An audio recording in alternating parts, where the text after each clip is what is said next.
Jive Hive Jeff from Two Hacks Garage. Well, as you saw last week, I showed you the Mickey Thompson drag radials that I got in and kind of explained why I went with this tire. I was talking about I wasn't sure what wheels I wanted to get yet for this. I did a lot of research on kind of what I wanted to get versus what was available. Supply chain issues and some prices on some stuff steered me away from really getting what I wanted to get. I wanted to get a steel wheel with a certain offset. It had a cool chrome outer and the center was bare, and I was going to paint that black. They had different black ones and all that, but I really couldn't find the offset in it I wanted. Stuff I did find that I did like wasn't available, wasn't going to be for a while. And also one company I did find, really nice wheel.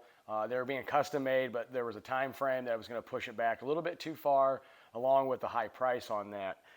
So I decided, you know what, I'm going to get a hold of Jegs.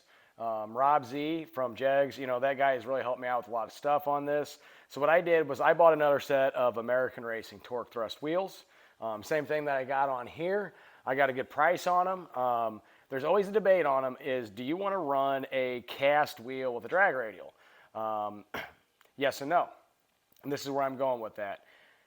A lot of pro racers have an actual forged wheel that's super strong, but those are cars that are super high application horsepower right off the line.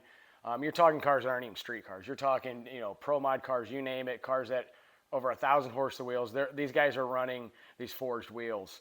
On a budget, you can actually get away with running a steel wheel with that. That's very, very solid.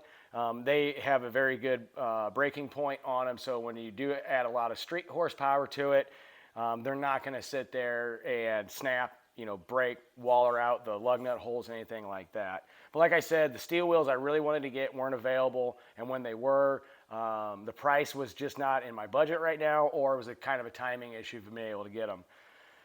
So with that, what I did was I did get these American Racing torque thrust wheels that we have here. I really like this style. As you can see, I do have them on the front and the back. These are going to hold up, guys. They're very well built. Even though they're made in China, American Racing brand has had a very, very, very good reputation for years. I did a lot of online research. I talked to a lot of different people, and they say, you know what, if you're running a good stud, you're running good, you know, tapered lug nuts with this, you're going to be fine. I'm not throwing down a billion horsepower where it's going to snap stuff. I do already have the Moroso studs, the conical Moroso lug nuts on there. I have really good axles, and I got my sticky Mickeys. These are made in the USA. These are made in China. I kind of wish that these were made in America, considering the name of American Racing. Kind of doesn't really jive as far as the Chinesium with American Racing on that, but that's for another time.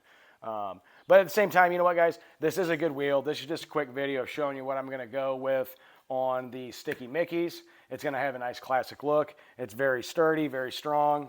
As you can see with this, it's very thick. I'm not really going to be worried about breaking these, cracking them. And if I do, you know what? I'll just go ahead and get the steel wheels like I originally intended.